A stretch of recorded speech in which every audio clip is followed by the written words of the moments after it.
Bismillahirrahmanirrahim. Assalamualaikum warahmatullahi wabarakatuh. Waalaikumsalam warahmatullahi wabarakatuh. Alhamdulillahirabbil wassalatu wassalamu ala Rasulillah amma ba'du.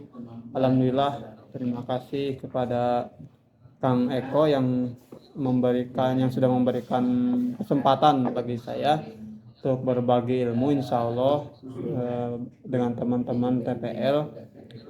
Kita di sini sharing saja ya untuk belajar bersama. Insya Allah untuk materi dampingan pekan depan itu terkait bisnis kemarin Kang Eko minta dari niaga siapa aja. Nah, insya Allah saya mengawali, mudah-mudahan nanti dari teman-teman niaga yang lain bisa share juga ilmu-ilmu tentang perniagaan. Nanti ada dari Kang Fauzan, dari Kang Sugeng dan lain sebagainya, Kang Asep dan lain sebagainya, insya Allah. Baik, di sini saya menjelaskan terkait bisnis dalam Islam. Mungkin sebelumnya ke teman-teman, apa itu bisnis menurut teman-teman? Silakan, dari teman-teman ada yang mau berpendapat terkait apa itu bisnis? Dagang. Bisnis Nah, adalah dagang. jualan. Bisnis adalah jualan. Bagaimana caranya mengolah modal yang kecil dan besar menjadi keuntungan besar? Mengolah modal dari modal yang kecil menjadi yang besar, itu disebut bisnis. Itu menurut Kang Ferry katanya. Nah, baik teman-teman, dari teman-teman alhamdulillah terima kasih atas pendapatnya. Nah, di sini saya mengutip dari beberapa artikel terkait pengertian bisnis. Bisnis merupakan bagian dari kegiatan ekonomi dan mempunyai peranan yang sangat vital dalam rangka memenuhi kebutuhan manusia. Bisnis adalah kegiatan ekonomis. Hal-hal yang terjadi dalam kegiatan ini adalah tukar menukar, jual beli, memproduksi atau memasarkan, bekerja atau memperkerjakan, serta interaksi manusiawi lainnya dengan tujuan memperoleh keuntungan. Itu secara umum. Bisnis secara konvensional, bukan bisnis menurut pandangan Islam. Jadi bisnis itu adalah merupakan kegiatan ekonomi di mana di dalamnya terdapat kegiatan tukar menukar. Kalau zaman dulu namanya barter ya, barter barang A dengan barang B, beras misalkan dengan makanan yang lain, atau zaman dulu mah punya telur ayam kampung ditukar dengan asin katanya dulu. Kebaliknya, padahal lebih bagusnya atau emang lebih bagus asin gitu zaman dulu mah gitu. Ada juga kegiatannya jual beli. Nah, jual beli memproduksi atau memproduksi, memasarkan, ada yang bekerja, ada yang memperkerjakan gitu, serta interaksi manusia lainnya dengan tujuan inti utamanya itu untuk memperoleh keuntungan sebesar-besarnya. Itu bisnis menurut di sini di Word saya buat itu menurut Berten 2000.217 gitu. Kalau dalam Islam bisnis itu adalah, jadi dalam Islam bisnis dapat dipahami sebagai serangkaian aktivitas bisnis dalam berbagai bentuknya yang tidak dibatasi jumlahnya atau kuantitasnya atau kepemilikan hartanya, barang atau jasa, termasuk profitnya, namun dibatasi dalam cara perolehan dan pendayagunaan hartanya. Ada aturan halal dan haramnya. Jadi dalam Islam yang namanya kuantiti atau kepemilikan harta itu, kita mau memiliki harta seberapapun itu tidak dibatasi ya tadi. Serangkaian aktivitas bisnis dalam berbagai bentuknya yang tidak dibatasi kuantitinya, kepemilikan hartanya, bahkan profitnya juga mau berapa. Nah, teman-teman tahu sendiri ya, ada beberapa kisah, ada kisah yang yang sahabat Rasul yang punya dapat kambing 1 dirham 1 dinar ya, 1 dinar kalau nggak salah, walalam dirham atau dinar, yang sahabat Rasul yang satu kambing. Nah disuruh ini ya, disuruh untuk membeli kambing seharga 1 dinar kalau nggak salah ya. Ketika di pertengahan jalan ada yang tertarik, pengen beli itu kambingnya, dijual lah, dibeli oleh seseorang itu 2 dirham, berarti keuntungannya 100%. Nah, bahkan ketika bertemu dengan Rasul itu tidak melarangnya atau tidak menyuruh untuk mengembalikan uang itu terlalu besar misalkan. Nah, berarti pengertian ini emang di dalam Islam tidak dibatasi. Namun dibatasi itu dalam cara perolehan dan pendayagunaan hartanya.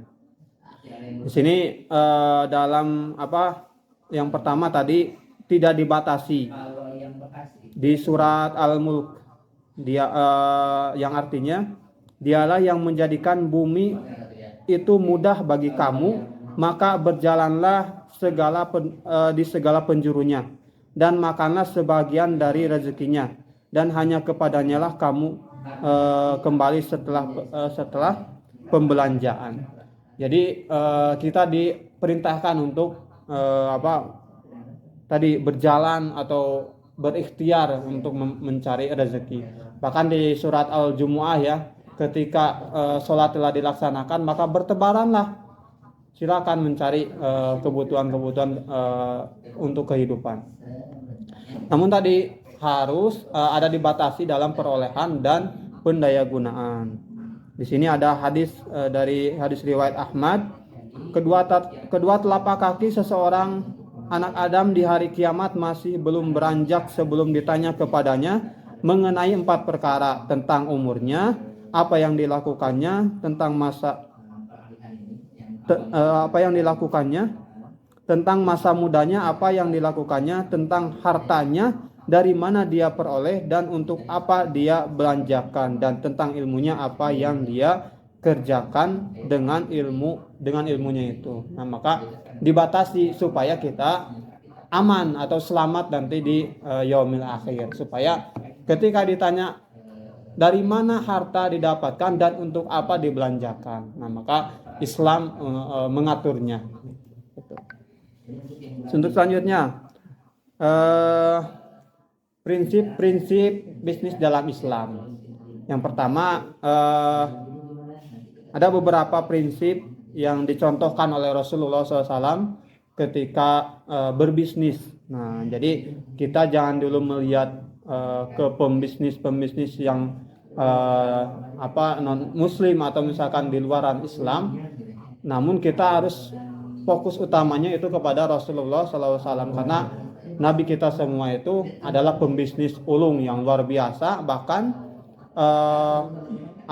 sistem bisnisnya itu dicontoh oleh pembisnis dunia sekarang gitu. Bahkan oleh orang-orang non muslim juga diakui bagusnya pola bisnis Rasulullah SAW. Beberapa prinsip bisnis yang dicontohkan oleh Rasulullah SAW adalah sebagai berikut. Yang pertama, customer oriented. Nah, ini ke ibu-ibu jangan langsung nyebut customer orientednya, cuma bahasa buat teman-teman lah ya. Pusing naon oriented deh Kang. Nah, gitu. Nah, ke teman-teman lebih disimpelkan lagi lah, disimpelkan lagi bahasanya. Yaitu prinsip bisnis yang selalu menjaga kepuasan pelanggan. Untuk melakukan prinsip tersebut, Rasulullah SAW menerapkan kejujuran, keadilan, serta amanah dalam melaksanakan kontrak bisnis. Jika terjadi perbedaan pandangan maka diselesaikan dengan damai dan adil, tanpa ada unsur penipuan yang dapat merugikan salah satu pihak. Dampak dari prinsip yang diterapkan ini, para pelanggan Rasulullah tidak pernah merasa dirugikan, tidak ada keluhan tentang janji-janji yang diucapkan, karena barang-barang yang disepakati dalam kontrak tidak ada yang dimanipulasi atau dikurangi. Ini terkenal ya, kisah Rasulullah SAW, bahkan sebelum diangkat menjadi Rasul itu, orang-orang kafir Quraisy itu menitipkan harta bendanya itu ketika mau melakukan perjalanan itu bukan ke siapa-siapa kan, tapi kepada Rasulullah SAW. Begitu juga berbisnisnya, melakukan kontrak bisnisnya itu orang-orang kafir Quraisy ya, nyamannya itu, enaknya itu ya bersama Rasulullah SAW. Ini karena Rasulullah SAW menerapkan prinsip customer oriented. Yang kedua, transparansi. Transparansi terhadap konsumen adalah ketika seseorang produsen terbuka mengenai mutu, kuantitas, komposisi, unsur-unsur kimia dan lain-lain agar tidak membahayakan dan merugikan konsumen. Ini banyak sekarang bukan sekarang aja, bahkan zaman dahulu juga sampai ada ayat-ayat Al-Qur'an tentang jual beli atau tentang perniagaan ini. Ini banyak, terutama di pasar-pasaran, ada yang mengurangi timbangan, ada yang mencampurkan barang-barang yang bagus dengan barang-barang yang sudah busuk. Ini adalah perbuatan-perbuatan tercela dan tidak sesuai dengan prinsip yang dicontohkan oleh Rasulullah SAW. Maka kita PR untuk kita selaku pengelola koperasi Kopmu ini, nah, harus edukasi kepada anggotanya bahwa prinsip-prinsip yang dicontohkan Rasulullah SAW ini harus diterapkan dalam bisnis anggota. Nah, termasuk bisnis kita, teman-teman yang punya bisnis. Yang pertama tadi customer oriented, yang kedua tadi ada transparansi, ada keterbukaan, ada transparansi antara kita selaku penjual dan pembeli atau konsumen. Yang ketiga itu fairness.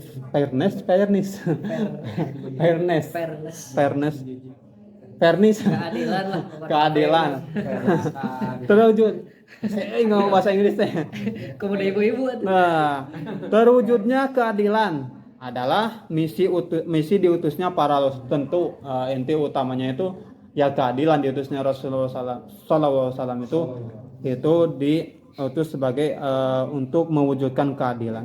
Setiap bentuk ketidakadilan harus lenyap dari muka bumi. Oleh karena itu, Nabi SAW selalu tegas dalam menegakkan keadilan, termasuk keadilan dalam berbisnis, saling menjaga agar hak orang lain tidak terganggu.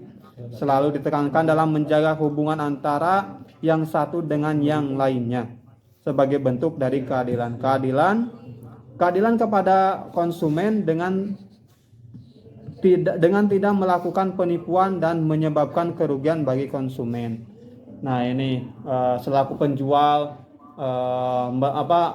berperilaku baik misalkan di depan konsumen. Ini teh ditambahin nih setengah kilo misalkan ya.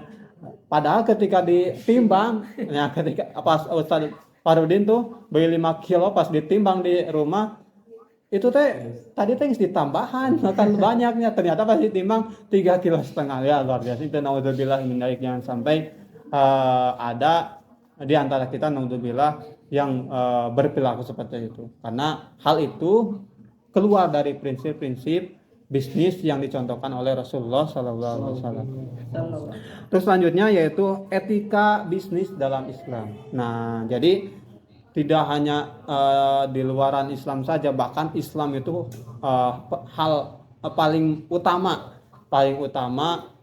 mengatur terusus ya, yang kita bahas ini terkait bisnis. Diatur juga bagaimana bisnis-bisnis yang disyariatkan, yang diridhoi oleh Allah SWT. Beberapa prinsip dasar yang menjadi etika normatif yang harus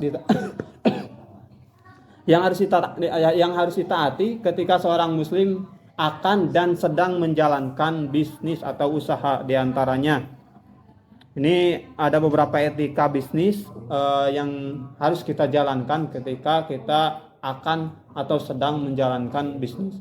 Yang pertama, proses mencari rezeki bagi seorang muslim merupakan suatu tugas wajib, karena sebagai apa namanya, supaya umat muslim itu tidak diremehkan gitu ya. Ketika kita muslim kuat, maka musuh akan namanya gentar gitu. Wah, muslim kuat ya dari segi bisnis terutama, karena ada yang mengatakan ya, kalau misalkan kita kalau mau mengguncangkan atau merusak suatu negara atau suatu negeri, maka rusak dulu ekonominya atau ya kehidupan ekonominya. Maka dianjurkan proses mencari rezeki bagi seorang muslim itu merupakan suatu tugas yang wajib. Rezeki yang dicari haruslah rezeki yang halal. Nah, yang kita yang kita hafal ya di surat di surat An-Nisa ayat 29, ya ayyuhalladzina amanu la ta'kulu amwalakum bainakum bil batil. Jangan sampai kita memakan harta antar sesama dengan cara yang batil. Bersikap jujur dalam menjalankan usaha. Nah, ini jujur tersebut itu adalah fondasi dari segala hal tadi yang disampaikan oleh Pak Gatot Kuntakumara. Semua proses yang dilakukan dalam bisnis dalam rangka mencari rezeki haruslah dijadikan sebagai sarana untuk mendekatkan diri kepada Allah SWT. Salah satunya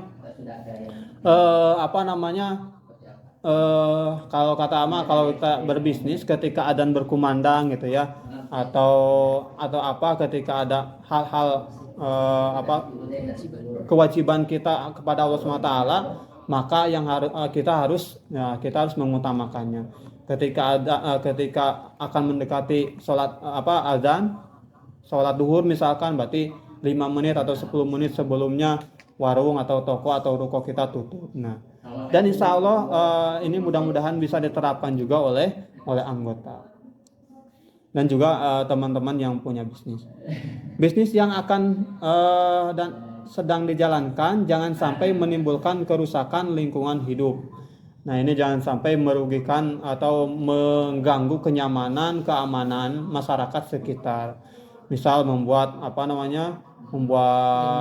ruko atau membuat pabrik, limbahnya itu merusak atau mengganggu keamanan dan kenyamanan warga gitu. Bahkan sampai mengganggu misalkan kebutuhan pokoknya, misalkan sawahnya keganggu sampai mati gitu karena limbah-limbah dari pabrik yang kita bangun.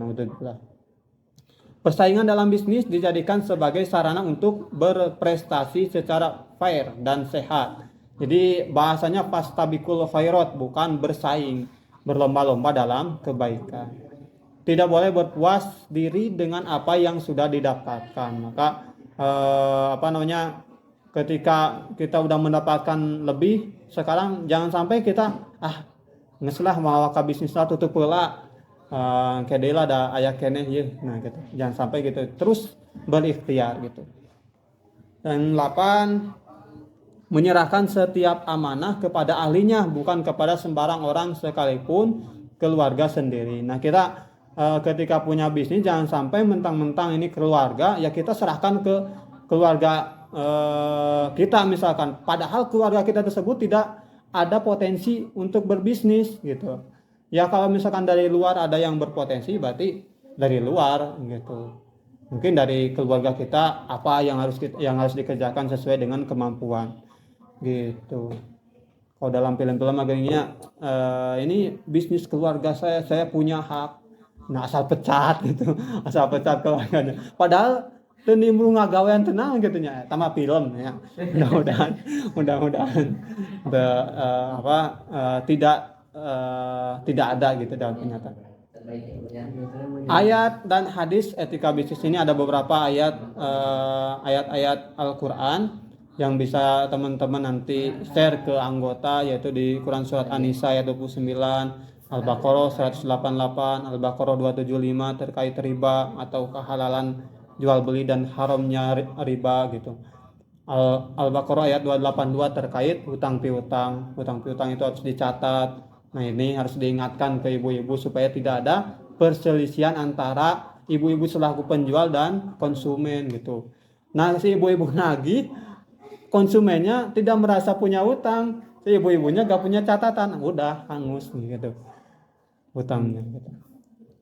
Nah, inti orientasi bisnis dalam Islam, target akhir bisnis dalam Islam itu yang pertama bisnis yaitu target hasil profit dan benefit dan benefit non materi. Jadi ada dalam Islam itu yang harus kita pikirkan itu bukan hanya keuntungan secara materi saja, bahkan non materi gitu. Kebutuhan, misalkan kebutuhan untuk konsumennya ketika harga mahal, atau misalkan bisa dinegosiasi ya, karena kita kan selaku umat Islam dan konsumen kita itu butuh, sangat-sangat butuh, maka ya nggak apa-apa gitu dengan keuntungan yang sedikit. Yang kedua, pertumbuhan teh naon teh. Jika profit materi dan profit non materi telah diraih, perusahaan harus berupaya menjaga pertumbuhan agar selalu meningkat. Upaya peningkatan ini juga harus selalu dalam koridor syariah, bukan menghalalkan segala cara. Jadi pertumbuhan kita ketika kita sudah melaksanakan sesuatu hal atau berbisnis, ketika untuk kedepannya kita evaluasi untuk melakukan pertumbuhan bisnis kita gitu. Di Quran surat Al-Hasr ya ayyuhallazina taqullaha wal tandur nafsum ma qaddamat liqad. Ketika kita sudah melaksanakan sesuatu, maka evaluasi dan lakukan ide-ide baru gitu, ide-ide baru, rencana-rencana baru yang akan kita laksanakan, yang sekiranya akan menjadikan ide tersebut menjadi bisnis kita atau rencana kita itu bertumbuh gitu. Keberlangsungan. Nah, target yang telah dicapai dengan pertumbuhan setiap tahunnya harus dijaga keberlangsungannya agar perusahaan dapat eksis dalam kurun waktu yang lama. Ini yang harus diingatkan juga untuk anggota-anggota gitu, ketika bisa melakukan pembiayaan, nah sudah punya modal tambahan dari Kopmu misalkan, nah ini harus bisa PR-nya itu harus bisa terus berlangsung gitu, jangan sampai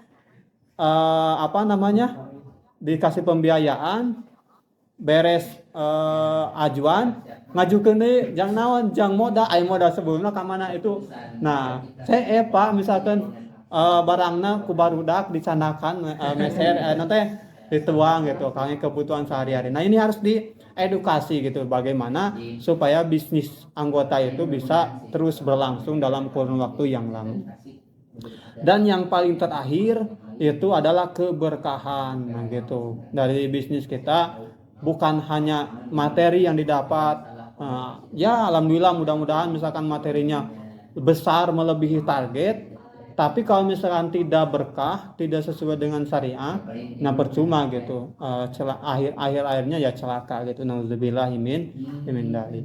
Nah, yang inti utama dari pembicaraan di pembahasan materi ini, mudah-mudahan dengan anggota berbisnis kita yang mempunyai bisnis itu tidak hanya profit yang didapat saja, profit materi yang didapat saja, melainkan keberkahan dan keridhaan dari Allah Subhanahu wa taala. Amin amin amin. Itu mungkin yang bisa saya sampaikan. Mohon maaf banyak kesalahan. Mohon maaf bila ada salah kata. Kita tutup dengan pembacaan hamdalah dan doa kifaratul majlis. Alhamdulillahirabbil alamin. Subhanakallahumma wa bihamdika asyhadu an la ilaha illa anta astaghfiruka wa atubu ilaik.